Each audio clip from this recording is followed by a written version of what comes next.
Obviously, we will be talking about a few forward-looking statements today, so take that all with a grain of salt, and you can read this on our website at your leisure. I wanted to start really by talking about what, and I think anybody who's watching this session is probably well aware of really the underlying bull thesis of behind uranium, because it really hasn't changed for a long time, which is part of the issue a lot of people have with it. And that is that this is the 2023 supply-demand projections that the World Nuclear Association put out. I should also mention as we get into this that they put out their 2025 version of this on Friday. We're just starting to sift through it, but we can use this at the moment.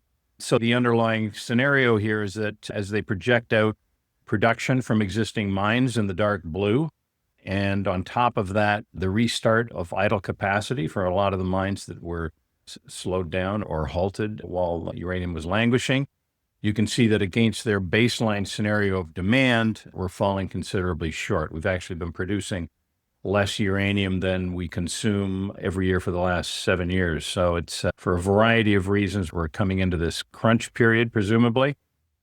I will point out that on top of this, they also calculate what they see or predict as those mines that are production that will be coming from mines that are currently under production, as well as mines that have been planned. And then on top of that, your fairy dust, which is the prospective mines that may or may not appear, but that certainly have been proposed. As well, on the demand side, they do put a range around it with an upper scenario and a lower scenario. But even here, you can see that if everything goes wrong on the demand side and everything goes right on the supply side, that's really the only way this thing maintains any form of balance. And our belief is that both of those assumptions are wrong. So this is the gap that we're projecting, or that has been projected by the WNA, and that really backs whatever excitement there is out there with regards to this market and prices continuing to go up on the uranium side. Having said that, I will point out that their supply estimates here have been running about 10, 11% shy of reality. The projections are more than reality over the last few years. And there's a whole variety of reasons why even the projections beyond that we know are suspect or are going to be an issue. And we can talk about that as well. But what comes out of this, of course, from investors over the last many years, and what, of course, Gord asks me every other week is, if this is so strong, why aren't we seeing these prices go through the ceiling? How come we see uranium stocks rallying when the spot price is just not doing anything, or it's going the opposite direction? What is actually going on with this price, and why can't I reconcile it back to what's going on in the equities? And the reason is because of the oddball nature of this particular commodity. The price that we get access to and that we see isn't really the market. It doesn't reflect what is actually going on. And that's what I wanted to walk through today, to talk through we all look at the spot price, obviously, because it's the most apparent and the one we get the most of. So I want to talk about what it is and what it isn't. We're going to talk about the long-term price and what it is and what it isn't. And then a lot of the metrics that aren't being watched that closely, but in fact are what we need to watch if we want to understand what this market's doing. And the first place I'll start is when we look at the channel. I think investors need to understand that the spot market only makes up a very small amount of the actual uranium that's traded. It's approximately 15%, give or take. And that market isn't even really made up. The buying and selling, though the buying in this case, isn't necessarily the fuel that's going into reactors. That spot market is made up primarily of traders who are maybe buying low to sell high later, or funds like Sput or Yellowcake that are buying it and putting it in a vault somewhere. Producers are buying on the spot market, maybe to fulfill some contract gaps they've got, or producers may in fact, or reactor utilities may in fact be buying something on the spot, but it's typically just to manage their inventory. The real demand and the uranium that's being purchased to go into a reactor is bought for the most part in long-term contracts out a number of years, because once you turn a reactor on, you don't want to have to shut it off because you've run out of fuel. That becomes expensive and problematic. When we look at the long-term contracts, so there's even more trouble in that most of those contracts are off-market. And that is to say, these are contracts that are written directly between a producer and a utility that owns a reactor. There's no intermediary market trading market that we can watch these prices going up and down. And so these contracts, for the most part, we never get to see what those terms are and how they're priced. So it creates a very difficult scenario when you're trying to track this stuff and see how it's going to affect equities in particular, in our particular case. So let me start with the spot. The first thing that people resist really internalizing is the fact that the equities don't really follow the spot market. The equities might be affected by the spot because it's the price that we see on a regular basis, but the mathematical correlation between what you're looking at here, which is the price of Cameco stock, and the spot price is minimal at best. And if you track any of the other uraniums against this, you're going to find that the correlation's even less. We get a lot of frustration from investors who just don't understand why when the spot's going up, their stock isn't going up in the same way or the other way around. So they're following it a lot more closely than it tends to. And a reason for that is because of the thinness of the market. Uranium is a very small market. And what you're looking at here is the weekly trade volume of uranium on the spot market over the last year and a half. And of course, what you wind up realizing is that on average, we're looking at 7 trades a week, 7, which is not a lot. And those trades tend to fall within 100 to 120,000 pounds of uranium per trade, which again is not enough. Might run a reactor for a few months, but for the most part, it's not even being bought to be put in a reactor. A lot of the trading that goes on is the same damn uranium cycling around amongst traders. So it's a very small and illiquid market. And in comparison, we threw up the number of copper trades on the London Metal Exchange is like 1.4 million a week. To look at 7, you're looking at something that really isn't showing you true demand, which is what we're all striving for and to figure out is what is the real demand for this stuff. And because it's so illiquid and so small, the market is, we see that any significant trades in the spot market can distort the price. This in particular example you're looking at here was just last June when the Sprott Physical Uranium Trust raised a couple $100 million and immediately went to town on the spot market, and they bought 1.5 million pounds and jacked up the price of spot by 10% in a day, and then more as you went forward. So these swings can be fairly significant. I could show you these over a longer period of time, but they can be significant without really representing any change in the demand for uranium, the underlying demand. So the spot's a dangerous thing to follow or to rely on if you're not taking a lot of other things into account and trying to better understand what it's representing. Now, the long-term price, as it turns out, is almost as bad, but it does represent, it's a better representation of what is going on in the market. But there's a lot of factors that don't show up in it. So what you're looking at here is spot price in the dark line, and the yellow or the orange dots represent the long-term price. Now, they're in dots because we only get that price once a month because there's even less contracts written in a given month than there are trades in the spot market. And in this case, what we've seen is that the long-term price has been sitting at about $80 for about a year now or longer, and it hasn't really moved. Now, again, I need to point out that the long-term price only represents a portion of the contracting that's going on out there, but it's what we can see, so it's what we can use. But what it does do is it hides a lot of the factors that really you need to look at in order to understand what's going on in the markets. Despite the fact that it's been sitting at $80, it's oversimplifying the fact that these contracts are far more complicated than that.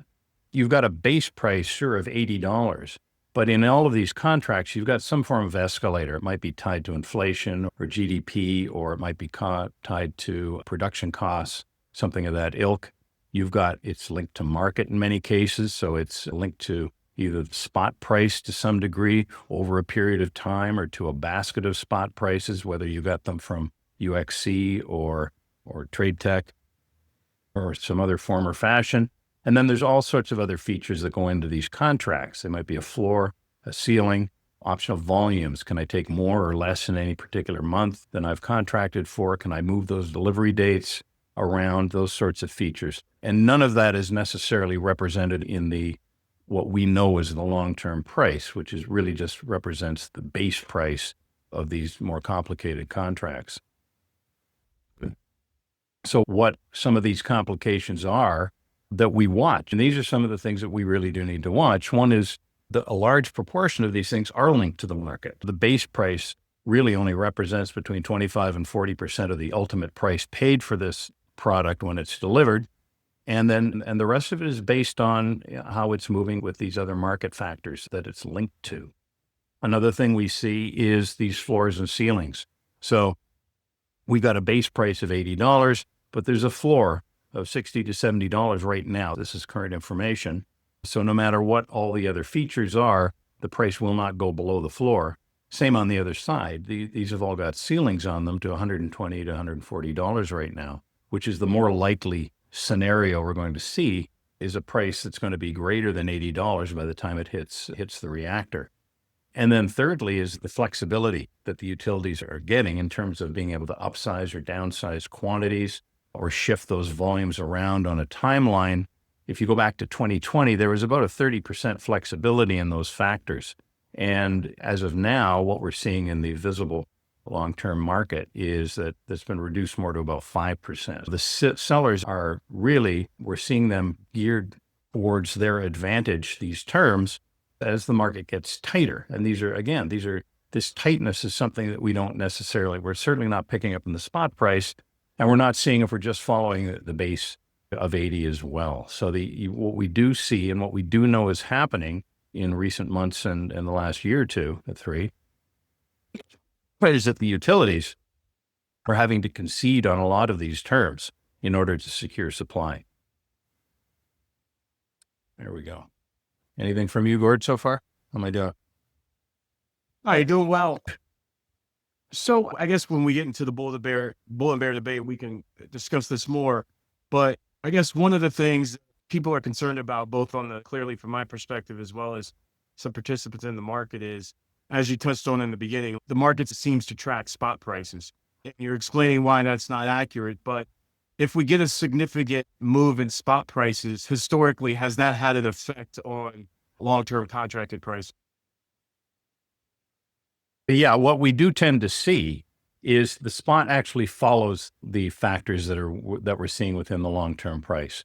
So the spot price doesn't lead; it follows, and it's following not just the raw base price; it's following what's going on in these factors here that we're looking at as well. So it's following all of this stuff, and we see other quantifiers tightening, but it's certainly not. It doesn't lead. The spot doesn't. So spot follows contract, not vice versa. And when we say it follows contract, it's not just following that $80 price. It's following all of the factors that go into the contracting as well. And that's things we can't really. And that's the anger and the frustration is that we're talking about things that are not clearly evident to mere mortals like us. So one of the things we can watch, what can we see? We certainly get information like I had on the last slide from consulting companies like UXC, like TradeTex. We have to buy that information from them because they manually have to go around gathering it. But what we do see coming out of other consulting companies and areas like the World Nuclear Association and the Red Book and others are factors like this. One of them is the uncovered utility needs. It's not hard for a utility to understand. Chris, I'm going to jump in. Yep. We have a question from the audience. Yeah. One of the questions is, what is the mechanism by which spot and longer term pricing is arbitraged? Yeah, and that's been happening. What was the question? What is the mechanism by which spot long-term contract is arbitraged? Right. So what we will see happen is in this case down here, what we do see is traders will start buying on the spot and move the spot price up closer and then hang on to it. They'll sit on it until they can see something like this going on when they can trade back into those contracts sometimes to fulfill some of those contracts. But we do see that's a thing for sure. I don't know, did that answer it? It's not a mechanism. It truly is. It truly does. It's a thing. And it's a thing that's happening more and more. They use the illiquid spot market to arbitrage where contract is. Is that fair? That is fair. That is absolutely what happens. I think that, which again distorts your views of the spot price as being something that's actually an indicator of demand, underlying demand. It's not working right that way. But in terms of the contract, and what I was going to point out is that traditionally you've seen utilities will be contracting out 3 to 5 years to cover their needs. And it's easy to map out what your needs are going to be for a reactor over that time period. They will contract at various points, typically, like I said, out 3 to 5 years. There's also been quite an abundance of secondary supply. There's a thing known as underfeeding. I can get into that in little or no detail if you like, but it essentially, I'll give you the quick on what it is. In the conversion process, and I'll really simplify it, you can actually take, if you leave your U3O8 in the centrifuge a little longer, you can generate more fuel. So when there is excess supply or excess capacity at the conversion stage, what you'll see the converters doing is creating more fuel out of less U3O8. So they actually have extra U3O8 sitting around that they sell back into the market. And there have been years when, over the last 10, 15 years, where that underfeeding was being sold back into the U3O8 market and was making up almost half of the annual supply of uranium. It's quite huge.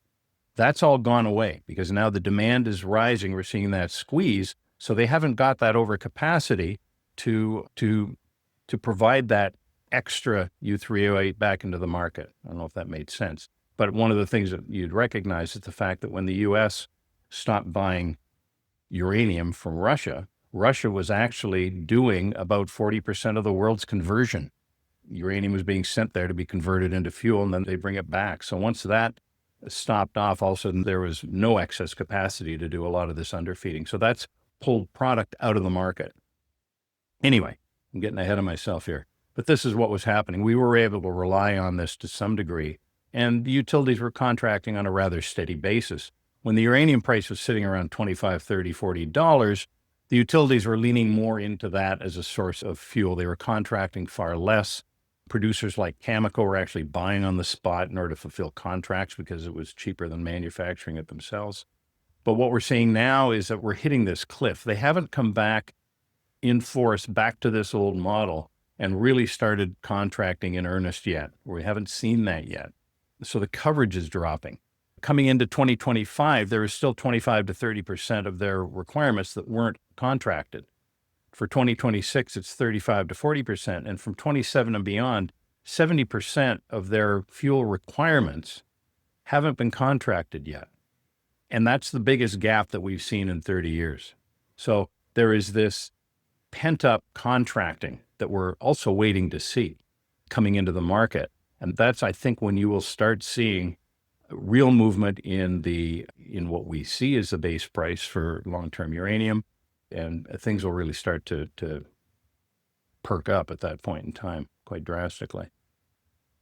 The other thing we have to keep an eye on, and again, it's hard to quantify all this, but we're seeing a lot of stress on the supply side from the producers. We saw Cameco reduce their guidance just recently, a lot of guidance cuts actually from Cameco. Zataprom have lowered their guidance for 2026. Paladin ran into all their water issues and had to carve back. Boss Energy, Peninsula. They've all had to reduce their guidance with regards to what they're going to produce. And if we go back and look at the projections that organizations like the WNA are making, they're not working any of this into their projections. They're taking Chris, can I jump in with a question? Yeah. Okay, so got another question from the audience. So the question is, I get that a trader can buy low in the spot, hold it, i.e. speculate, and hope to sell high in the spot in the future, but that's not really arbitrage. My question is more, can that trader buy in the spot and then more or less sell immediately directly to a utility at a premium? Yes, they can do that. They absolutely can do that. And remember, we don't see it in that sense because, again, they're dealing directly with the utilities, directly with the producers back and forth. So yes, they can be buying on the spot. They can be selling directly to a utility who will buy it from them as opposed to buying it themselves on the spot. So that does happen. That absolutely happens. Chris, can I ask a quick one from mine? Yep. So I think we discussed this morning, but I just want to be clear here. I was told out of the World Nuclear Symposium, the utilities are asking the producers to, quote, go easy in terms of pricing.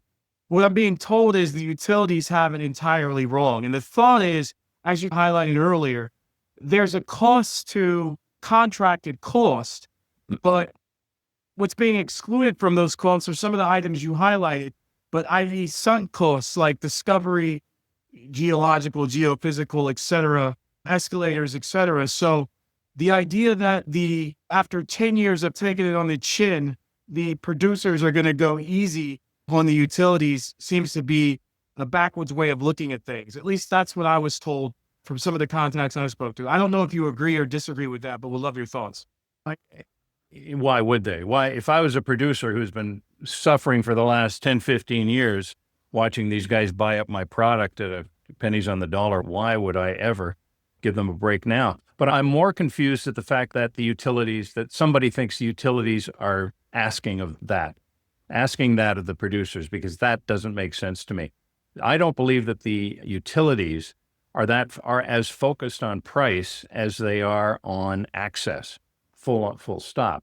As I'll show you in a minute, when we look at the price of the fuel they buy, right, there's three components to it. There's your U3O8 price that you pay to a producer, but the price that you pay on conversion is twice that. It's twice the price of the actual uranium. And then to actually enrich it, that's about the same as the price of the uranium. So your uranium, the uranium you're buying from a producer is about 25% of the fuel cost. And we know that the fuel cost is actually a small component of the overall price of generating a kilowatt hour. It's not, the price movement does not, I don't believe that it's the price that the utilities are having issue with. They might have issue with some of the terms, the delivery terms and that sort of thing, and what they're being tied to, that they may have an issue with. But I think they're primarily the concern to the utilities is access, because what you're seeing, and I mean, we've talked about this a lot, but you're seeing this bifurcation in the market. And that is 20 years ago, there was so much uranium in the world and it was being sold all over the place to each other and everybody was happy. But right now, when you've got 40% of the world's uranium being produced by Kazakhstan, and it's all now going, for the most part, has been contracted to Russia and China. When you see that 50% of that the U.S. generates 25% of the world's nuclear power, and they produce next to no uranium domestically. They've been buying half of the uranium historically from Uzbekistan and Kazakhstan and Russia, and all of those partners are now looking to the east. The Western world and Europe as well, they're losing access to all of this. Niger was providing a huge amount of their fuel to not just France, but all of Europe.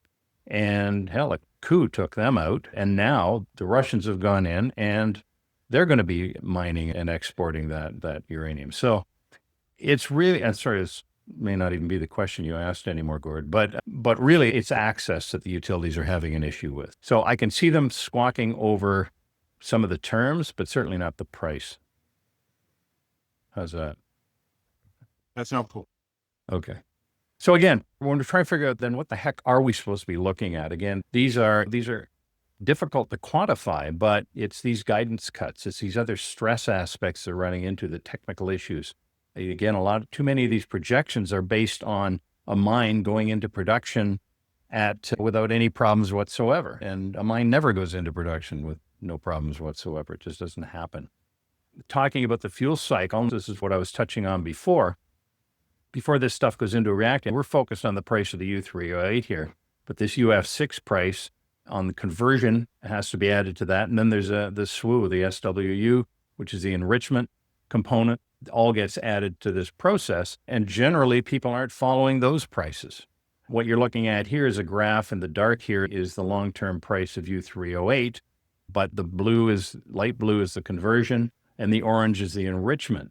And this is going back to 5 years ago, or 4 or 5 years ago, 2021, the day the first bomb dropped on Ukraine from Russia. we saw the SWU price surge because Russia was providing and delivering most of your converted and enriched uranium back to the rest of the world. A year later, when that thing backed up and all of a sudden everybody was scrambling to find UF6 conversion, we saw that crunch then, and it jumped up and it drifted back off as well. We've already seen the jumps in the other aspects of the fuel process, and now we're seeing the U3O8 line tightening as well as we move up here.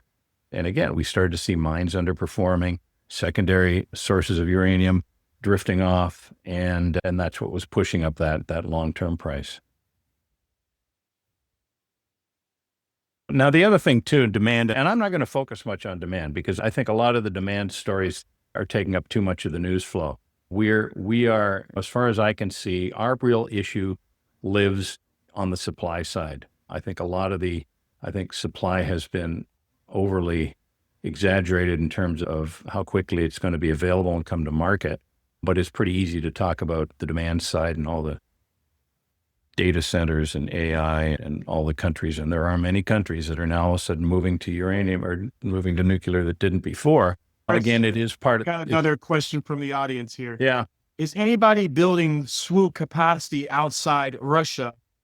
If not, why not? They are for sure. I think Orano's building a new facility in the United States. There's a number of facilities being built for sure. So they're certainly trying to build up that end of it and improve it as well.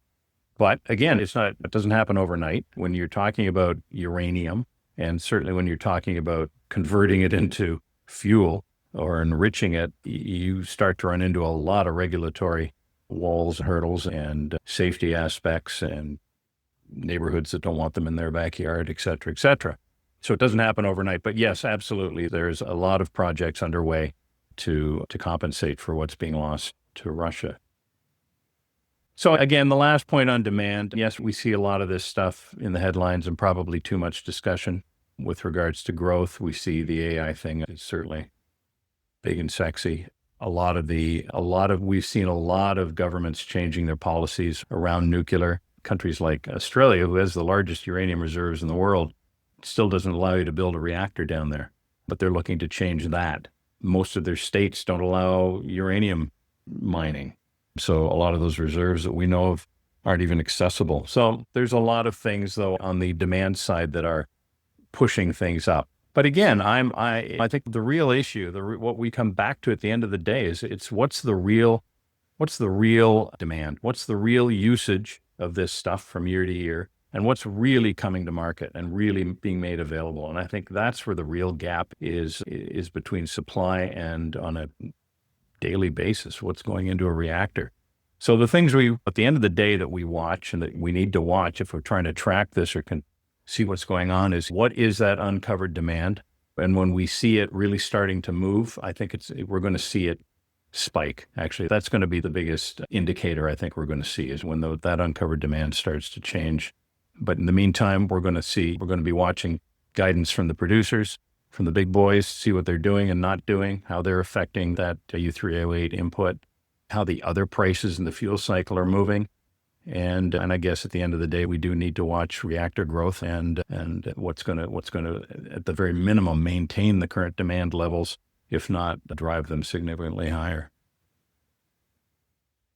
There you go, Gord. All right. So let's get into this bull bear debate. I just want to provide a caveat that clearly GLJ research we are not uranium bears. We're constructive on the sector. We have a buy rating on Cameco. Chris, years ago, we initiated on Cameco around, I think it was around 14 or 15 bucks, I think with a $40 price target. And you were definitely instrumental in educating us on the space. So that said, let me be David Tepper for a second. And I think a lot of the bear points on uranium are contained within his view. So his view, Chris, is that there's three key headwinds here. Number one is he's looking at uranium as a play on AI. You know what, before I get into the details here, so clearly there's a viewpoint that you want to be long uranium. This is a bull viewpoint because AI is going to increase demand for energy and nuclear will provide a key source of that energy. Tepper's viewpoint is that it takes a long time to get uranium approved. There's a lot of legal, operational, governmental hurdles. And as a result, a lot of the capacity that people expect to come online is going to take much longer than expected. And thus, the ability of uranium to meet the demands of AI near term will prove insufficient. And thus, the increase you've seen in some of these valuations is not sustainable / underpinned by reality. What are your thoughts there? I, oddly enough, I agree. I think that demand is a red herring in this whole thing. I think it's actually, let me show you something. When you look at, this is a graph that I mentioned that the WNA numbers came out on Friday, so we really haven't had a chance to go through them properly. But I'll show you this. I went back actually and looked at the actual nuclear capacity, operable reactors from 2015, which is when I took the WNA forecast back to, and what they kept saying were the uranium requirements. And I compared that to what they continuously forecasted. And I can tell you that year after year, they're continuously forecasting much higher rates of growth in this industry in terms of nuclear reactors and the fuel required to fuel them. And that line just keeps getting steeper and steeper. I don't necessarily, actually, let me Chris, just real quick. So what we were looking at in that chart is the WNA's projections on capacity versus reality. That's right. That's right. And here, I'll show you one more that's along in the same realm. You've probably seen this graph before. We've replicated it. This comes from the 2023. And again, these are quickly put together. This is the 2023 projections on uranium supply. So what in orange here is from existing mines going out year by year. In blue was idle mines that were brought back in. Then you've got those that are under development, planned, and prospective. The black line, that's the actual production during those years. Now, we'll get this stuff broken down and see where the downfalls come. But I can tell you that these idle mines are taking a lot longer to turn back on than these guys projected. Furthermore, same with these development projects. There's nothing coming online this year. And they're all based on the most optimistic numbers being put out by the actual companies, because they're not going to put out less than that. As far as planned and prospective, that's just fairy dust. That's unicorns and God knows what. So the projections on supply, I think, are really, we have to relook at what we're being told, I think, in terms of this scenario. This is the starting point. And I think this scenario of theirs with the bands of demand, I think they're way off. I agree. I think AI is a red herring.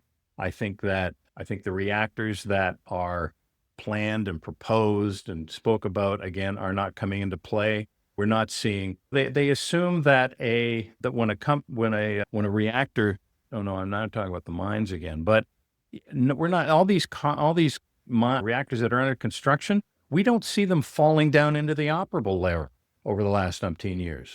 It's like they're building them forever. And again, that's part of the regulatory aspects of it. So yeah, I'm not on board with the demand side of this thesis, but what I can tell you is that the supply is the problem. We are not just running short, we are running short of what there is today. If we don't turn on another reactor, we're still hitting a wall, I think, within the next year. And their supply numbers are overstated, I think, even more so than their demand numbers. So I guess generically, yes, I believe the gap that they're projecting is a gap. I just don't think they're getting there in the right way, and which is what's been making it impossible to time it. That's the most frustrating thing of the last few years for investors, is we keep yelling the sky is falling, but it never hits anybody in the head, and it's always out in the future sometime. I think what we're now seeing, some of the stuff I've already showed you today, is that, where the last 3-4 years we've been waiting for this gap to hit us, it's now we're seeing real signs that it is upon us. that signs that we haven't seen in the last 3 or 4 years. It was all paper-based. Sorry, can you, if you had to summarize, what are those signs that we're seeing? We're finally starting to see. We're seeing the production numbers. We're seeing now that they're trying to turn the tap up on supply again. We're seeing that none of the numbers are coming close to what's projected in terms of the availability of that product from the producers. We're seeing that the utilities are not contracting yet, and that's a problem.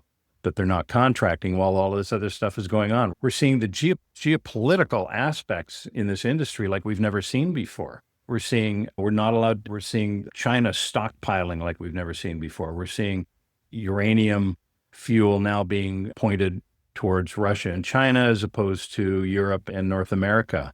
We're seeing military coups taking out the third or fourth largest producer in the world in a market that is very small anyways. We're looking at, I may get this number wrong, but we're looking at maybe $10, $15 billion worth of uranium traded a year compared to hundreds of billions of dollars worth of copper or coal, for crying out loud. So it's a very small market, and it's a very concentrated market.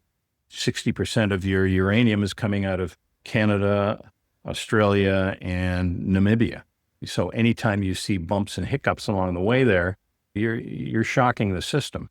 So what are the signs? There's a myriad of signs. And the problem is that they're so fractured and opaque, makes it difficult sometimes to follow. But these are all things that we didn't see occurring 5 years ago, 4 years ago. Understood. So can we talk about SMRs and the idea from the bull side, particularly for the publicly traded companies, that this is transformational technology. It's going to create a lot of supply, a lot of profit for the companies engaging in them. Yet today, US, Canada, Europe, not a single SMR has reached commercial deployment. And the ones that have, started operation in Russia and China are too small to know if they can scale. What are your thoughts on that dynamic and the idea that the SMR craze may be a bit overstated? I think the SMR craze is not overstated if you're in the business of building nuclear reactors. I think it's brilliant. And I think once it clicks, we're going to see it really take off. And not just SMRs. We've seen those micro reactors, so you can drag them behind a car or a truck. They're putting a couple of SMRs, should be in operation in Ontario here in the next few years, probably. But it's going to be one of the first in the world. So yes, there is a lag. This isn't happening tomorrow. We've been talking about SMRs for the last 20 years, right? They've been testing them in Northern Canada. They've been all over the place. So they're really only getting serious now. And now are we seeing from an actual deployment state, we're now finally seeing when that can happen and will happen. And I believe it's going to be quite revolutionary, I think, to the entire industry. As far as what it does for uranium, that's a different story. It takes maybe 10 of these things to eat up as much uranium as one standard reactor right now.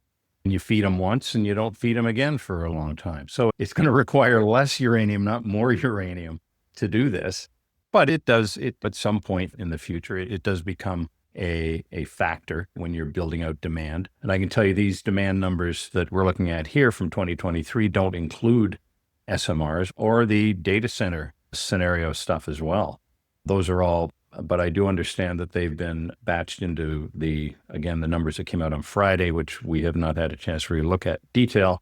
But I can tell you that even from the top line numbers that were put out, they've created even more of a hockey stick on the demand side, which I think is just attention grabbing more than reality.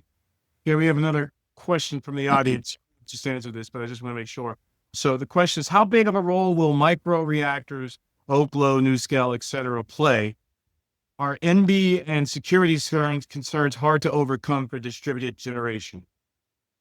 I think all of these smaller reactor solutions are going to really take off. Hell, they're putting an SMR on the moon, or getting ready to anytime now as well, as part of what's been going on in space, the whole space mining thing.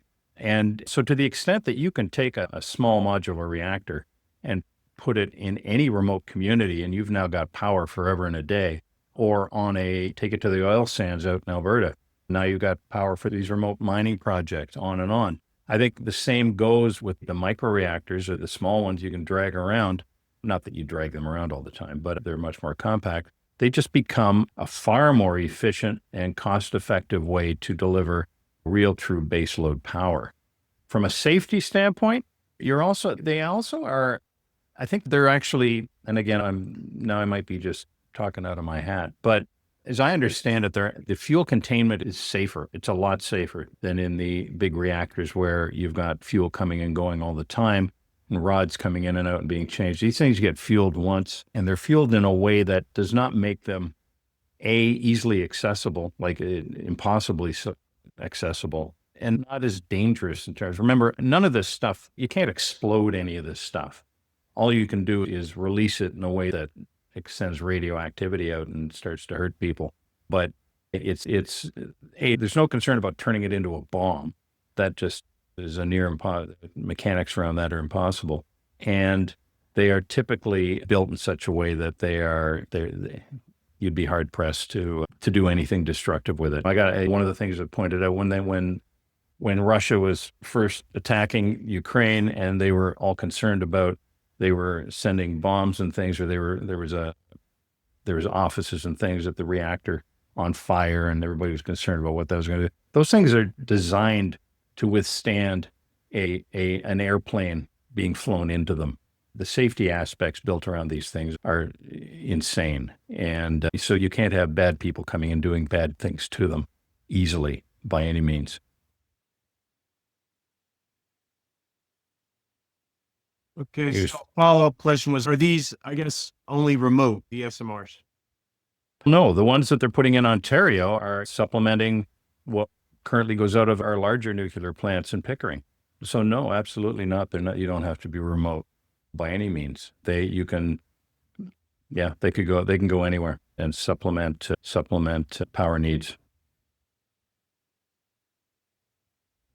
So Chris, it seems like overall what you're saying is, from a bull bear perspective, you actually agree with the bear thesis that it's going to take longer to get the supply that the industry's projecting, and that the AI craze isn't necessarily going to significantly benefit the uranium/nuclear space. It seems like what you're saying is, because of some of the broader dynamics evidenced by production being scaled back or delayed, utilities not contracting yet, and I want to talk about that just a little bit more, geopolitical aspects like China stockpiling, et cetera, that it's just because demand is increasing from those perspectives, and because supply isn't going to be what the industry expects, even without the AI benefit, you still see this as a opportune time in the uranium space. And the key question is timing. When do we start to see this in pricing? And it seems like what you're saying is, with respect to contract prices,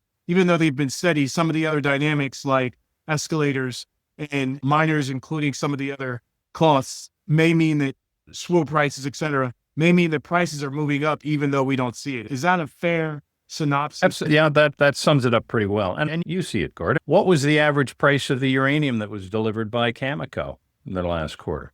It was well over $80. Yeah. And that wasn't stuff they were buying on the spot and selling. That's contract priced. Yeah. So that $80 is only a limited view into what these guys are getting paid. So is it fair to say, Chris, that the price that Cameco reports quarterly will be a better indicator than both contracted and spot prices reported by some of the industry rags, if you will? Yeah, absolutely. Absolutely. And especially if you start tracking it, track it to the base price, and you'll start to see how those other terms are manifesting themselves in what they ultimately deliver and get. And then one last question for me. This isn't a bear point, but just a question. Did you hear anything interesting coming out of the World Nuclear Symposium last week? I haven't. I didn't attend this year. In terms of attendance, it was quite interesting. Microsoft was there for the first time, but I haven't really gotten a full download on it, other than the fact that the WNA is even more bullish on uranium than they were before. And more bullish on the demand for nuclear than they were before. And that's fair, but I think it becomes overdone when you start taking those numbers and trying to turn them into how's it going to affect my Purepoint shares. It kind of loses its gravitas then. And when we were at Mines and Money in December in London, same sort of thing. We were on a panel with representatives from a variety of different organizations and countries that were just excited as hell about the nuclear solutions that they were putting in place all over the place. And nobody discussed how they were going to fuel these things.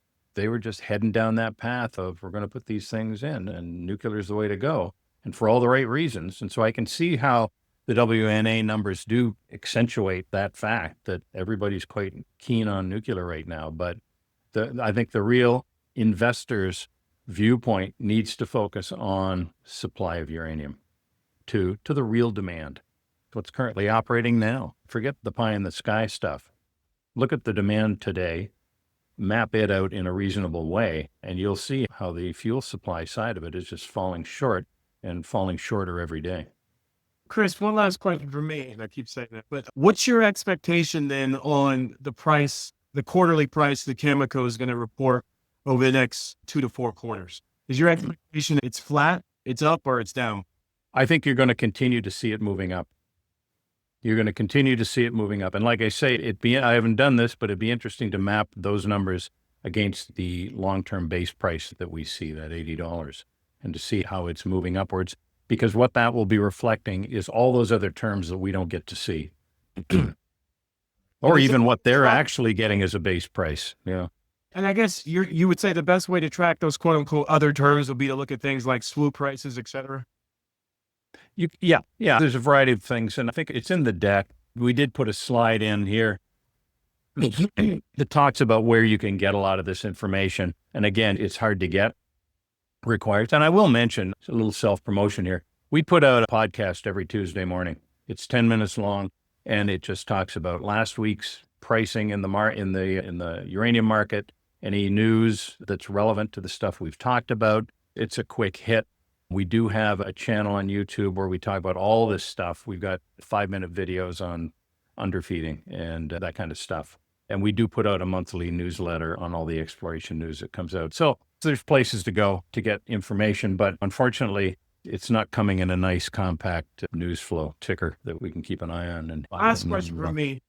One of the key kind of worries, even in my mind, is Sprott and them stockpiling U3O8 and the potential for them to begin to sell that. Because once they do begin to sell that, clearly the spot market will be negatively affected. What are the key risks in your mind around when/if Sprott will begin to unload that U3O8? Well, they are a risk. They're sitting on about a half year's worth of global supply, I think. But they are, and I don't know how hard you can hold this to them, but they certainly messaged constantly that they will not sell this uranium, first and foremost. And it directly impacts how much uranium they hold, directly impacts their market price and their market value. So I don't see the upside in them selling any. It doesn't make sense because that's what they are. They are representing the spot price, the price of uranium as a company, in company form, in equity form. And the more uranium they hold, then the less volatile their pricing is going to be. I guess it's going to follow more closely to the real pricing of uranium. So I don't see the big risk because I don't see why they would. That's not to say that they can't or they wouldn't. If they're taking advantage of what they see as short-term shifts in the uranium market, if they see an opportunity to sell some high because they think the price is going to drop tomorrow and they can pick it back up again, I could see that. But these guys aren't day traders. All right. So I guess with that, if you have any closing comments, Chris, if not, let's go ahead and end the webcast. But do you have any closing comments? No, I think that's it. I think the big message is don't follow the spot too closely. Don't get distracted by all of the demand headlines and AI stuff. Just watch anything that's affecting supply in a negative way. We have one more question. Uh-oh. How peace in the Ukraine impact the uranium market and the dynamics you're speaking to? I don't think it will at all. But hang on now. Let me back up a second. It will only if the U.S. opens up trade again with Russia. But that would be the only thing, because I think right now, between Russia and China, they are sewing up as much of that supply as they can, and they're going to be hard pressed to want to negotiate that back, to start handing it back to the U.S. again. I don't think it'll probably have an immediate impact on some of the equities, because the equities move in a goofy way sometimes. But in terms of the underlying story, I think it's not going to help the tightening that's already been created, because I think that tightening has become structural. Excellent. All right. So with that, let's go ahead and end the webcast. Thank you for your time, Chris. Thank you so much. Thanks a lot, Gord. All right, buddy. Thank you.